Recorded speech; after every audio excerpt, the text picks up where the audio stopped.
is Tommy Cohen. By the name, I am Michael Barnett, and I'm chairing this event as well as coordinator. But Tommy Cohen, he started out in the music industry over 50 years ago, 1964 to be exact. He had his own group, and is still a part of the group actually, named the Jamaicans, who did songs such as Baba Boom, Time, Things You Say, Peace and Love, Sing Freedom, I Am Coming. Tommy Cohen owned and operated Talent Corporation at 1C Oxford Road from 1976, managing and distributing artists' music and producing some of the names including Beres Hammond, Jacob Miller, Inner Circle, Junior Tucker, Zach Howard, Ras Michael and the Sons of Negus. He also did distribution of Black Heart Man by Bunny Wailer, which was released in 1976, Roadblock and Natty Dread by Bob Marley, and Babylon Kingdom, and Babylon Queendom, yes, sorry about that. And Legalize It by Peter Tosh, also released in the mid-70s. Today he runs Glory Music Productions, which are producers of Funny the Sun, gospel festival, which I'm sure many are familiar with. So without further ado, I'd like to welcome Tommy Cohen to the podium to give his perspective on Tosh early years. So let's give it up to Tommy Cohen.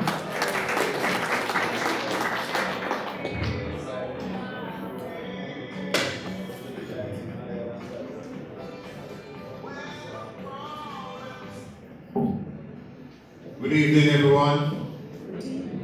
I'm just so glad to be here to share with you about our brother Peter Tosh.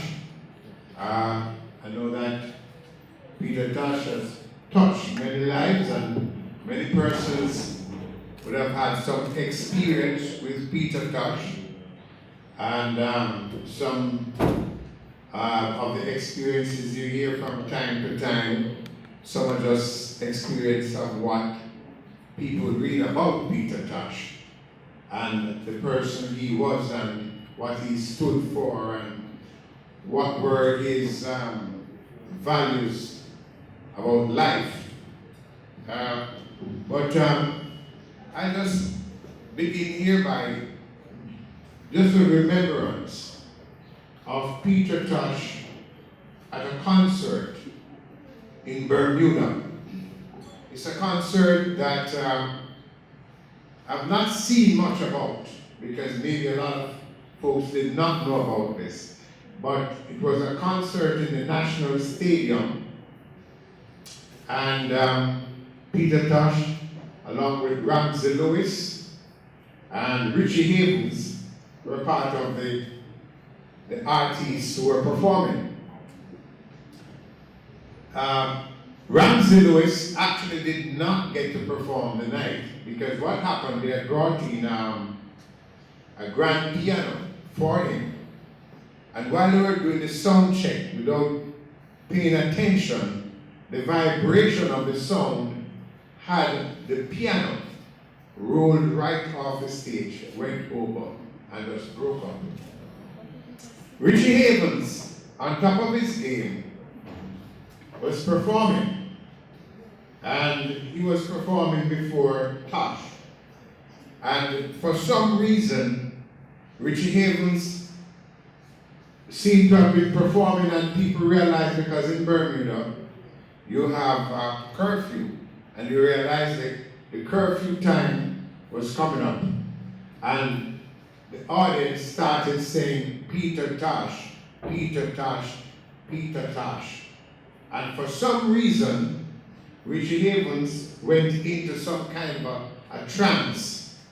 And he was there and he just kept performing one song, and it just kept going and going and until the security actually had to come and lift Richie Havens off. And then came Peter Tosh. After the third song, the time, it caught up. And the police decided that Tosh could perform no more. What happened there was that Tosh was ordered to leave the stage, and which he did, and he went backstage. There was about 12,000 people, and no report said it was 18,000 people at that stadium that night. And those folks did not leave the stadium according to the orders of the police. Instead, they sat down on that field and they sang, "Down, pressure man, where you gonna run to? Down, pressure man, where you gonna run to? Down, pressure man, where you gonna run to? Oh, on that day."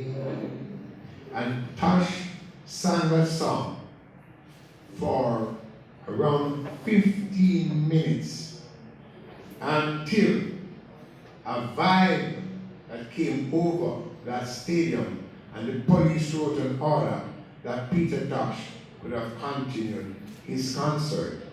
And I think these are some of the reasons, and one of the reasons, why Peter Tosh was known as the Mystic Man. Without further ado, let's welcome Copeland Fox to the podium. Without further ado, we're going to start from then until now. Okay, we have some very significant moments in the history of reggae music, and these are some of them that I actually took part in, I was a part of.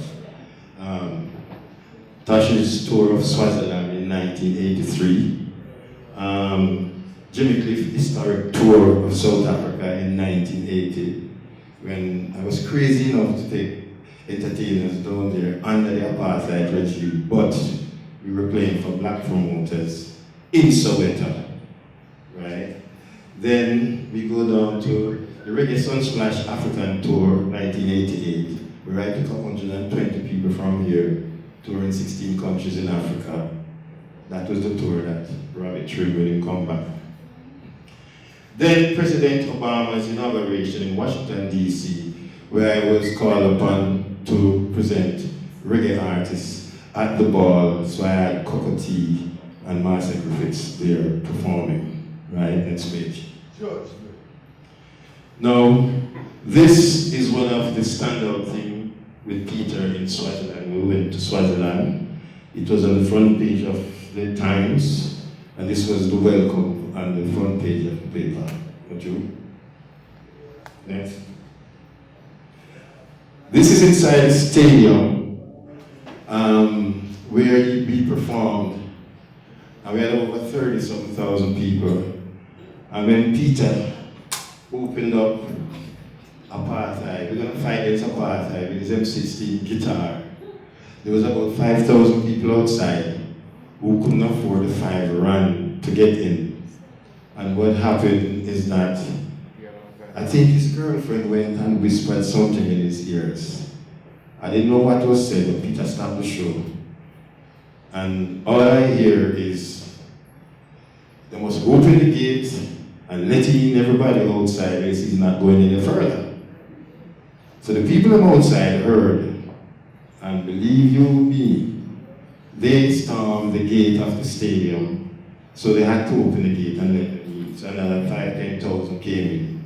And that was a historic day. And when he started singing, and took up his M16 guitar, that was something to behold. And I still have the recording until this very day.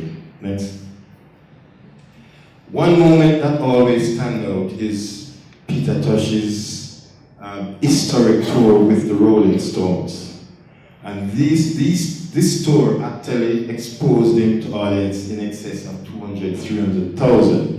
And this was after the peace concert when Mick Jagger and Keith Richards was there. And because of his performance, you know, they liked what they saw and they decided to sign him and to their label and took him on tour that year. So that was Peter playing to thousands of people. Next. This is a little history of him. Where he was born, he's the only child of Miss Elvira Cook. She's now deceased. He's a self-taught musician who taught himself to play the guitar and the keyboards. Surprisingly, he plays a lot of keyboards on some of his records, and people don't even know that, right? He came into Kingston at the tender age of 15 and ended up in Trenchtown. I had a video with him actually narrating the whole story, but we don't have time to play. Probably after this, we can play it so you can look at it. But when he came in, he met Bonnie Whaler and Bob. Bob and Bonnie actually was living on Oxford Street because, as most of you know, or don't know, I can tell you that Bonnie's father had a relationship with Miss Booker, right, where she had a child for him. So Bonnie's called Bob half-brother, right? And Pearl Livingston, sometimes it was Pearl Livingston, it was Pearl Marley, but she's sister of both of them. And Thaddeus, Bob, Bonnie, and Miss Booker, they lived on Oxford Street, while Bonnie was going to Shetula Park School with myself and Marcel Griffith. So we go a long, long way, right? So the family structure started from way down. So when they came into Trenchtown, so we're jumping fast, they decided to form this group. They didn't know what to call themselves. So at first they called themselves the Teenagers. Joe Higgs from Higgs and Wilson lived in the area, and he took them over to start to give them voice lessons and to teach them the structure of harmonies, because those days they were imitating Temptations and Curtis Mayfield and all that stuff. So they got good training, right? Now it actually started out with the three that we all know. Then Beverly Kelso. First it was Cherry Smith first, you know. But Cherry had a baby and she was working, so she couldn't attend all the rehearsals. So while they were going to the rehearsals, Beverly was recruited in. So they had the three boys, right, the two girls, and then Junior Brathwaite was there too, right? So they called themselves, after the Teenagers, they moved on to call themselves the Wailing Wailers, right? And as you know, Peter always said to wail is because they're in the ghetto, so to be in the ghetto and to sing and wail was one of their priorities. Then, you can move it over now. Okay, that's them, the three boys and Beverly Kelso, right? Cherry just couldn't keep up because of the baby, but she was in, she was out. But the actual recording of Simmer Down was done with the four of them that you see right there. And then after that, Junior Braithwaite took the lead on the Earth to Be Alone. Now, they're all great singers. So, Peter can lead, Bob can lead, and Junior Braithwaite can lead. Next. Peter was the musician of the group. So they used to go from 2nd Street, come across Ambassador Theatre, come through the burial ground, and come up by Calvary Cemetery, and to go around to Brentford Road to Caxton Student. You know, so they do that every day, up and down. And then we all know Rita and Peter was friendly first, and then Bob came in the picture, right? And secretly they got married. None of the Wailers knew that Rita and Bob was going to get married. Not even Peter, not even Bonnie. Nobody knew. But one person knew, was John Wood, because he was the one that drove them to what's the name of that? Not Jim Lawrence. That person I used to go to, not a church. I forget the name of the person, I just won't tell you. Right? And they got married. So when they got married, Bob left shortly after, because his mother had filed for him, you know. So he went up. When he went up to the States, they were left here. So Vision, which is Constantine Walker, which is Rita's cousin, I used to sing with Rita as a soloist, right? He came into the group and he was filling in while Bob was away. So while Bob was away, they kept the fire burning by doing a lot of rehearsals.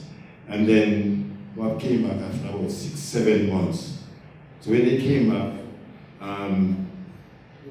a lot of songs were being released with them.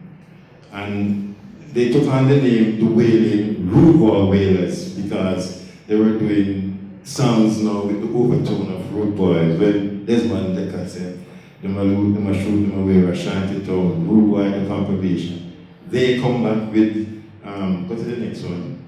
They come back with songs like Put It On, Walk the Proud Land, My Friend, Rude Boy Scat, Jailhouse Get Empty, Rudy Come From Jail, and all the songs that had overtones of Rude Boy. So they were called sometimes the Wailing Rude Boy Wailers, right? After that, then the pace gets a little tougher. So the Junior Bradford migrated to Chicago. His parents sent for him, and Junior Bradford was the lead singer on It Hurts to Be Alone, which is that song that was arranged by Ernie Ranglin with that fantastic guitar solo. So Junior Bradford was the lead singer then. He migrated, then the girls dropped out, so it was left down to the three soldiers, right? Peter was on tour, Bob was on tour. Peter had a night off. Bob was in town in California performing. So he decided to go down to the show to watch the show. Now this is the first time Peter and Bob will see each other for a long time. So Peter was standing on the side watching the show, and when Bob went in to get up, stand up, which Peter co-wrote, there's a line that Peter having it, is sick and tired of the ism schism. So what happened is that Peter just walked out on the stage and just took the mic and just started to sing his part of the song. And Bob just turned around and said, that's Peter Tosh. And both of them put down a show that night. And I'll tell you the historic thing that happened that night. Because when they finished performing, they went inside the dressing room and they slapped fists together and said, the Pope feel a one day. And 3 days later, the Pope dead.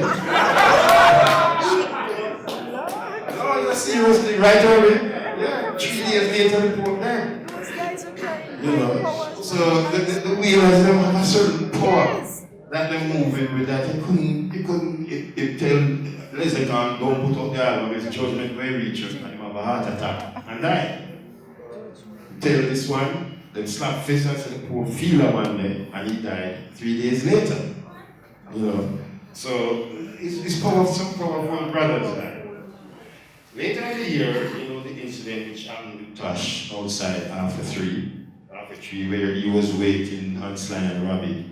And Peter narrated that whole thing to me, right? He said he was standing out there with a spliff in his hand, and a plainclothes man come up and grab his spliff from him, and he grab it back from him. And the man grab it from him, and he grab it back from him. So if another man come on and start to manhandle him, and then a police chief come on and realize the police, right? So Peter said the guy took out his gun and just after him to run it after his head. But Peter studied karate, and do some of the karate moves on stage. So he got out of the way and they go tear out the policeman's face. So they walked to half a tree, and he said when he walked into half a tree, the man in charge of the station and he said, Corporal Brown, how you blood up, sir? And he said, the man said, no, the dread mash me down. And Peter said, from him here, the dread mash me down. He said, they put him in a room, and about 10 policemen beat him unconsciously. He said they beat him so much that he tried to go through a window, because Peter slim. And he said when half his body was in the window and the other half out, they take a chair and take him right over him back. So he just dropped on the ground and he had to play dead to be alive. And he said because his head was busted, he had to turn his head to the wall because he couldn't take another blow. Let's go to the next one and you'll see what I'm talking about. Right, pitching him right. See, his hand was broken up. This is his head that Tommy was talking about with the stitches. he had 46 stitches in his head. Right? So they really wanted to really demolish him. You know, and he said to me that after that peace concert speech, you know, he said he was getting some vibe that his name was on a list to be rubbed out and he couldn't understand it. Right? And this is as a result of what happened. He was beaten badly, and he was beaten just before a tour in Europe. So he had a tour lined up to go to Europe, and this happened that we thought that the tour was gonna be cancelled, but he decided that he was gonna go just the same. So he got mended, and he decided to head out on the road and head on the tour. One of the items inside there, but this is the M16 guitar, which was made by a little 16-year-old youth who brought it to us in California and asked me to give it to Peter because, you know, he fights for the oppression, he fights against apartheid, but he cannot do it with a gun, so he gave him a musical gun. And Peter was proud to have it, you know, he sleeps with it in his bed, you know. So this was the last show that Peter did. On 84 and 87, there was a lot of stuff that was planned and had to cancel. The Brazilian tour, we had a tour in Brazil. I mean, this Brazilian promoter almost had a heart attack. He came to Jamaica, sat down and watched Super Jam, you know, and he said it's a fantastic show. And then after Super Jam, he was told that Peter had to cancel it. A lot of people around him telling him he must stop tour and come off the road. It was so much problems. I was losing my mind at the time. But Buddy came with an idea to do a Wailers reunion with Peter, Bonnie, Bradway, Vision, and intersect of Bob, right? We had a show out in California with Juju's star from Nigeria, Fela Kuti. That was cancelled. There was a Mashiach incident between the same guy who was here talking last year and talking about him breach. You know who was here last year when it come to air his dirty laundry in front of here, and Peter just Symposium and talk about him breach. And you know, Peter is not here to defend that. Judgment field. You see, and his breach is that he said it here because I have it on the video from last year that he slept with Peter's wife while we were on tour. And he was here in the Symposium talking about it last year. And he used the word about his breach. But one thing he didn't tell him that Peter chopped him up with some cutlass. And I was wondering why he got chopped up. You know, and it's last year, I know after 28 years, what really happened. Because he came right here and said it. You know, so he get two chop up from Peter. Right? There was an incident where the arsenal of weapons in Tosh car at St. Fence. Jacko over there was one of them. I went to St. Fence to one of the rehearsal, and Jacko said to me, he said, "Boy, Copeland, Peter just leaving." I'm saying, so he might look for you. He said, "Look for me? For what?" Man, tell him, say, "Yeah, look hard." And say, "You go to an apartment in New York and take out $150,000 time chiss." So I said, "Chiss? I'm not gonna chiss." Here, Jacko to me now. I thought, soft, see him over there? Boy, you want to see, him have the cutlass, him have the sword, him have the dagger, him have the nunchuck, him have the baseball bat. So I said, what? He said, yes. And I've gone up to Jimmy Cliff Yard and look for him. So I drive over to Jimmy Cliff Yard and I said, Jimmy, stand up at the yard. And Jimmy said, why, Peter, just leave and look for him. I said, what? To my money, telling him this and thing. I said, oh, Jesus. He said, go and have a look when him stop up the desk. And when I go in the Jimmy office, I see the desk where it stop. I said, what? So I went to African police station and I said, I don't make a report. And I said, because I don't want to get chopped up like ever. So I went to African to make a report. That I put Jacko over there, I said, cool, plan. You have to learn the karate, you know, now you can keep to, you know. I said, why? So we leave African, you know, we go down there. The hardware in front of a penthouse used today. I'm going to buy 2 cutlass. Seriously, I'm going to buy 2 cutlass and 2 fire. And I said, let me go back up as influence because Jacko get chopped up. But then we never know Jacko get chopped up until last year when we see the video, when come here come down. So the thing about it now is that, yes, it's ever. Him chop up everyone. The same one that come talk last year and tell him one bullshit about him breach. He should be ashamed of himself to come and Peter Tosh him Symposium come talk because Peter can't hear if you chop him again. Yeah. But anyway, this is what happened, you know. All the incident that happened. Go to the next page now. We're wind down now. Right? That's a concert that he should have done that I had set up in California at the Hollywood Bowl, and because of his girlfriend and the madness that was cancelled. This is the reunification of the Wailers that one Wailer came to say. They did a song working together again. And it was a nice project that they had in mind, you know, of the original Wailers getting back together. So they recorded an album, but only the single came out. And I haven't heard anything else. Go to the next page. Right? Now, see Peter, I tell you, he's a karate man, you know. He study karate. If doing on stage, right, Jordan, I used to kick and fly over the stage. So if I never know who he's messing with. You see? So Peter used to work out and practice all them karate move. So whenever go mess with him, if I never realized what was happening, go to the next page, let me show you. Look on them kick them when they got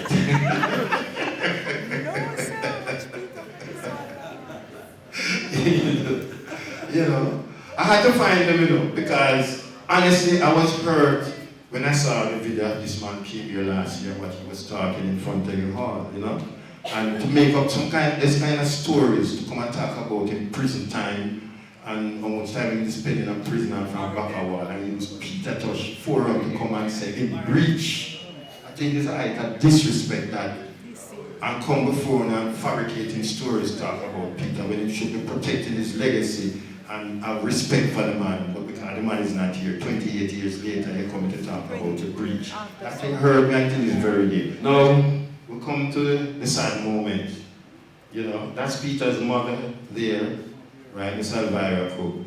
And the reason why I put up that picture, you see that day, I almost cried. I was coming from Negril and I decided to stop and check her. And I was sitting there the Sunday morning with her. And you know what she said to me? She said to me that, boy, she needs some pain in my soul. You know. I said, pain in my soul, Miss Cook? She said, yeah. But she needs some money. So I said, what happened to them people who collecting Peter's royalties and all them people from the estate collecting? Boy, she waiting and when tourists come and buy a CD or so that. And I said, this was a shame. The woman showed me a door, she had to use a little gas cylinder to lock up the door, you know. And I said, can you imagine? You have people down here, which we don't have time to go in and time and show me time now, who was appointed at the estate, and all they do is push the money in their pocket and leave Peter's children, his mother, and everybody, and the grandchildren to suffer over a number of years.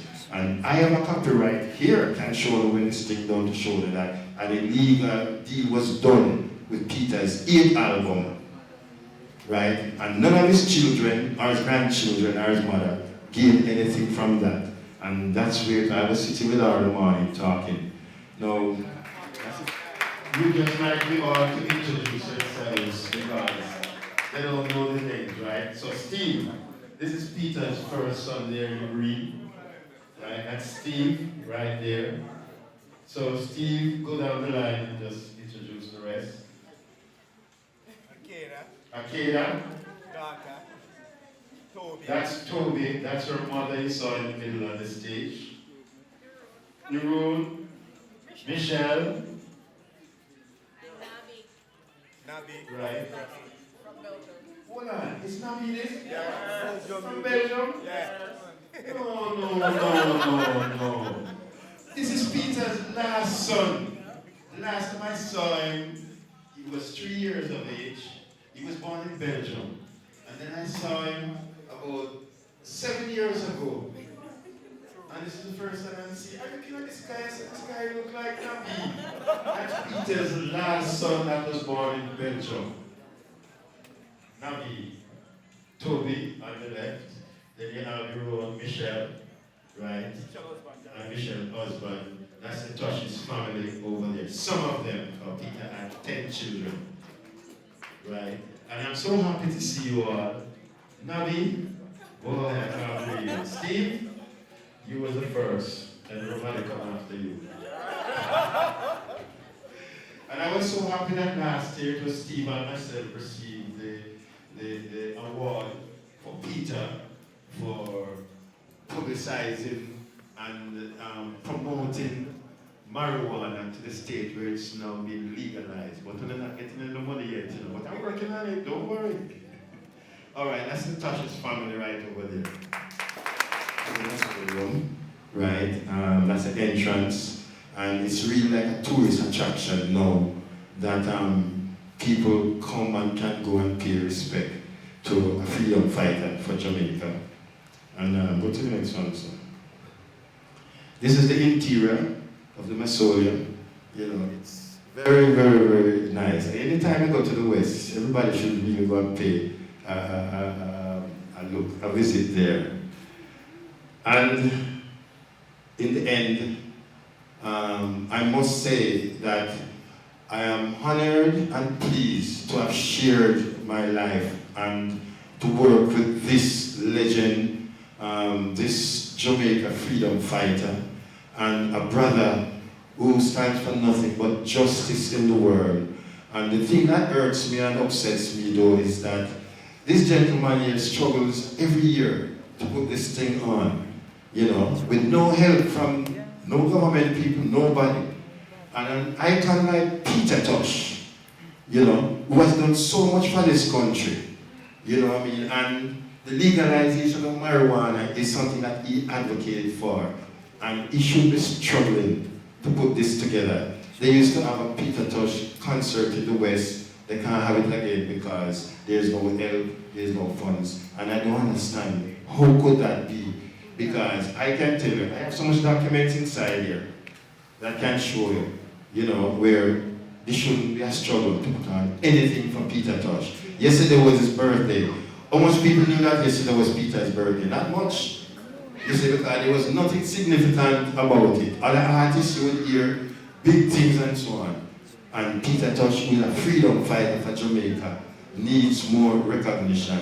So ladies and gentlemen, I thank you for giving me the time to run this experience. I wish I had more time, because there were so many more things and videos that you would have enjoyed. But another time, we'll get to go down because I know time is a bit of constraint. So thank you for having me, and I hope I'll get a chance before my absence, and we take questions and answers. Anything you want to ask, I'm ready for it. Thank you very much. One section of the Rastafari community in terms of dealing with the herb situation in light of the decriminalization of herb and, you know, moving things forward in some shape or form. Is interface to a great extent with members of the government in terms of the licensing and the criteria for smoking and not smoking herb and the restrictions and so forth. So he will give some perspective on that and link it to Peter Tosh's legacy and Peter Tosh's advocacy for freedom of the herb. So without further ado, let's welcome Ras IRV to the podium. Ras IRV.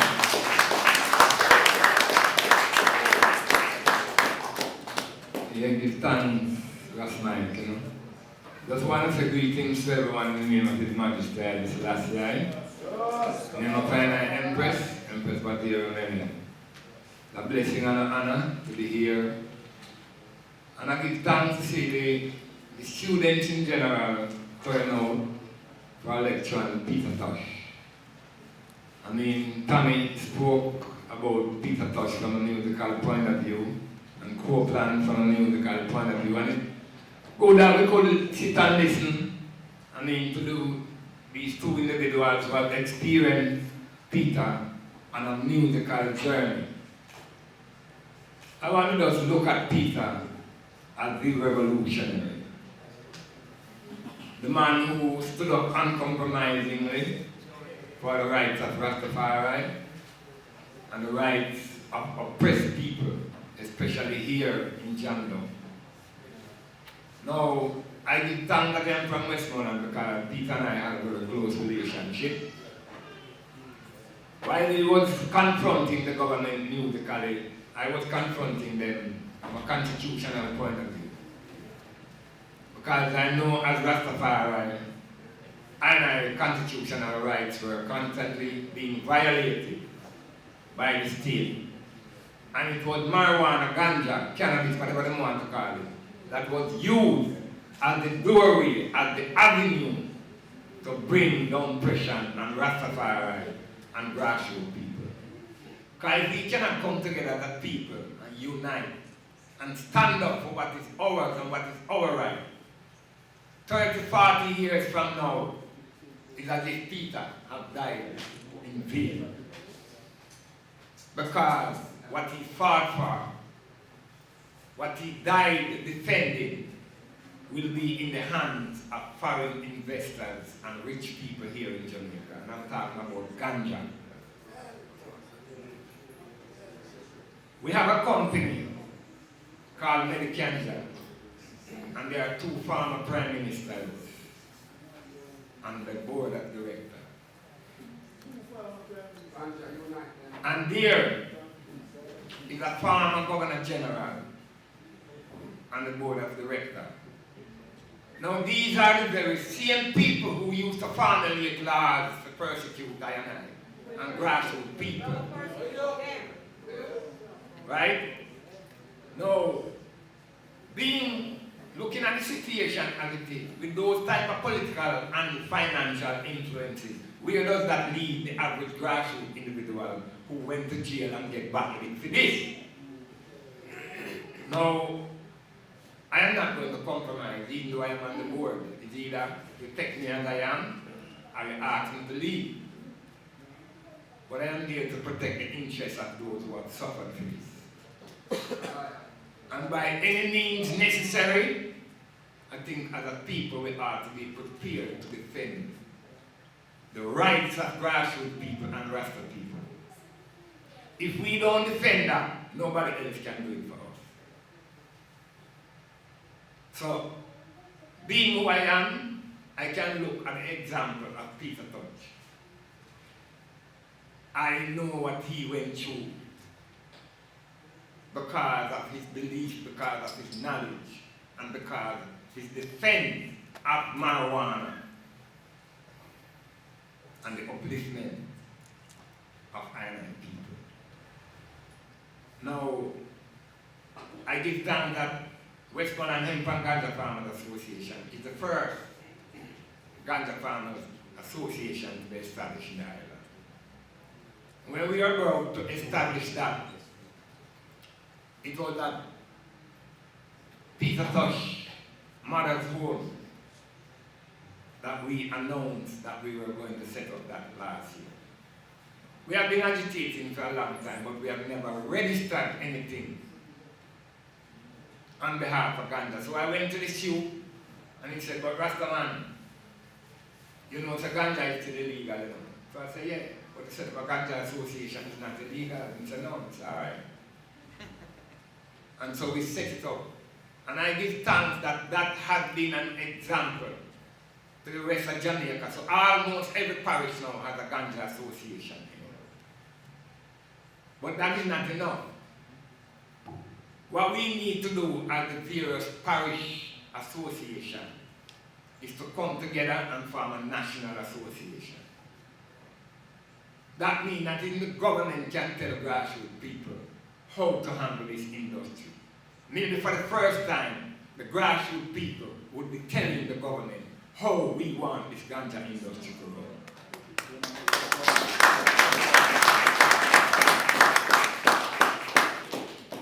So it is a situation that if we love Peter, and we are not here just to attend a lecture, but if we love Peter Tosh and we honor him for what he stood for, then it means other people, we need to come together and defend what he was defending. The Mama Africa, and get up and stand up. I want the people to realize that the struggle still goes on. And respecting that there are talks about legalizing and decriminalizing. Remember, even today, the 2 ounces or less, you can't steal the child for. It is only that it has become a non-arrestable offense. But you can still be charged for having a little dry herb. The people want to know.